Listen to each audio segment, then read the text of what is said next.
Assalamualaikum teman-teman, kembali lagi bersama kami kelompok 4. Kali ini kita akan membahas tentang daur materi, rantai makanan, jaring-jaring makanan, dan piramida ekologi.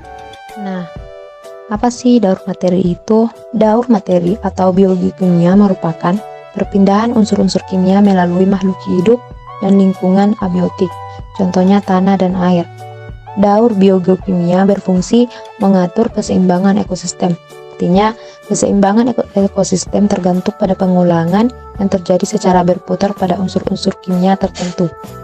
Unsur-unsur kimia yang dapat mengalami daur biogekimia meliputi karbon, nitrogen, hidrogen, dan oksigen, serta fosfor. Dalam siklus biogekimia juga sebagai pertukaran antara komponen biosfer yang hidup dan tidak hidup yang akan di tingkat trofik yang tidak hilang dalam ekosistem. Selanjutnya kita akan mengetahui bagaimana siklus dan fungsi dari daur materi ini. Yang pertama, penguapan. Pada siklus ini atmosfer dengan pembentukan dalam keadaan jenuh. Uap air ke awan menjadi noda air yang kemudian jatuh dalam bentuk hujan dan salju. Yang kedua, infiltrasi, merupakan sebuah aliran air yang masuk ke tanah melalui celah dan pori-pori di tanah ke permukaan air tanah, kemudian bergerak secara vertikal dengan horizontal di bawah permukaan tanah.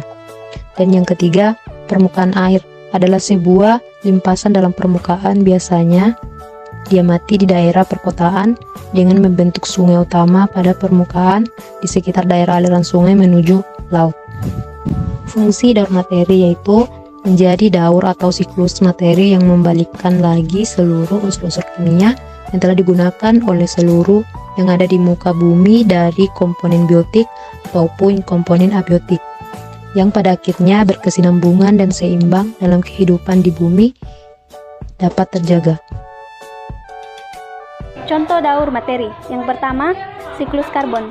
Contoh siklus karbon ialah merupakan elemen yang diperlukan dan terpenting dalam kehidupan di bumi.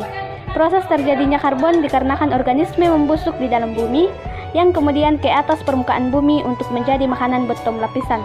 Kemudian yang kedua, siklus oksigen, menggambarkan pengiriman oksigen di sekitar litosfer, atmosfer, dan biosfer, khususnya pelepasan oksigen melalui fotosintesis dan dalam penggunaan oksigen oleh makhluk hidup di biosfer diambil dari atmosfer. Kemudian yang ketiga, siklus air, menggambarkan perhimpunan air di bumi, terutama pada laut, sungai, dan danau, sebagai bagian terpenting dari ekosistem yang ada di sungai, danau, dan laut.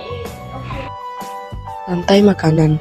Rantai makanan adalah peristiwa makan dan dimakan antara makhluk hidup dengan urutan tertentu. Dalam rantai makanan, ada makhluk hidup yang berperan sebagai konsumen dan produsen. Konsumen yaitu makhluk hidup yang tidak dapat membuat makanan sendiri. Konsumen bergantung pada makhluk hidup lain, contohnya manusia dan hewan. Produsen adalah makhluk hidup yang dapat membuat makanannya sendiri, contohnya tumbuhan hijau. Dalam komponen rantai makanan, konsumen terbagi menjadi 3 bagian, yaitu konsumen primer, ialah konsumen pertama yang mana ia mendapat energi langsung dari produsen. Kedua, konsumen sekunder, merupakan konsumen yang kedua yang mendapatkan sumber energi atau makanan dari konsumen pertama. Kemudian yang ketiga, konsumen tersier, yaitu konsumen yang mendapatkan sumber energi dengan memakan konsumen kedua. Kemudian, dalam rantai makanan, selain produsen dan konsumen, ada juga dekomposer atau pengurai. Dekomposer adalah suatu organisme yang berperan menguraikan zat organik. Dekomposer dapat menguraikan bangkai dan tumbuhan yang sudah mati, lalu nutrisi yang terdapat di dalamnya akan digunakan oleh produsen untuk sebagai nutrisi. Materi selanjutnya yaitu jaring-jaring makanan. Jaring-jaring makanan merupakan kumpulan beberapa rantai makanan yang saling berhubungan. Organisme yang terlibat dalam sebuah jaring-jaring makanan juga memiliki lebih banyak pilihan makanan dibanding organisme yang ada pada rantai makanan. Jadi, perbedaannya adalah dalam rantai makanan, organisme yang berperan menjadi konsumen hanya memiliki satu pilihan makanan saja. Sedangkan dalam jaring-jaring makanan, organisme yang berperan menjadi konsumen memiliki banyak pilihan makanan. Nah, bisa teman-teman lihat sendiri di gambar bahwa tumbuhan sebagai produsen dimakan oleh konsumen tingkat 1 yaitu belalang, burung pemakan biji, tikus, dan kelinci. Lalu, belalang dimakan oleh laba-laba, kemudian burung pemakan biji-biji dimakan oleh ular, burung elang dan rubah. Kemudian tikus dan kelinci dimakan oleh rubah, dan juga burung elang lalu laba-laba dimakan oleh ular dan burung. Pemakan serangga dan burung pemakan dimakan oleh burung elang dan rubah. Kemudian burung dimakan oleh burung elang, dan jika burung elang dan rubah mati, maka mereka akan dimakan bakteri pengurai. Materi terakhir yaitu piramida ekologi. Piramida ekologi atau piramida makanan merupakan diagram yang menggambarkan susunan tingkat trofik 1 dan tingkat trofik lainnya berdasarkan jumlah, biomassa, dan kemampuan menyimpan energi pada setiap trofiknya. Sesuai dengan namanya, susunannya berbentuk piramida dan komposisinya semakin ke atas semakin mengecil. Komposisi yang berada di dasar piramida merupakan produsen, sedangkan yang berada di bagian atas merupakan konsumen puncak. Piramida makanan dapat dikelompokkan menjadi dua kelompok berdasarkan ekosistem makhluk hidup. Pengelompokannya yaitu piramida makanan ekosistem air dan piramida makanan ekosistem darat. Yuk simak lebih lanjut mengenai piramida makanan ekosistem darat. Nah teman-teman, pada piramida ekosistem darat ini, piramida makanan tidak hanya diisi oleh hewan saja, akan tetapi tumbuhan juga menjadi bagian penting dari piramida makanan ekosistem darat. Berikut adalah rincian piramida makanan ekosistem darat dan bisa teman-teman lihat di gambar ya.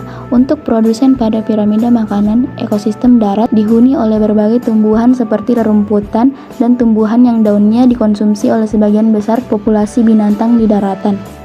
Kemudian ada konsumen satu yang berada pada tropik 2. Contohnya adalah serangga dan tikus yang memakan tumbuhan dan sejenisnya. Kemudian ada konsumen tingkat 2 yang berada pada tropik 3, diisi oleh katak, ayam, dan hewan sejenisnya yang mengonsumsi serangga dan belalang. Selanjutnya ada konsumen 3 atau konsumen puncak yang berada pada tropik 4 piramida makanan ekosistem darat yang diisi oleh burung elang, ular, dan hewan lain pemangsa ayam dan hewan sejenisnya. Nah, selesai sudah penjelasan kami mengenai daur materi, jaring-jaring makanan, dan juga piramida makanan.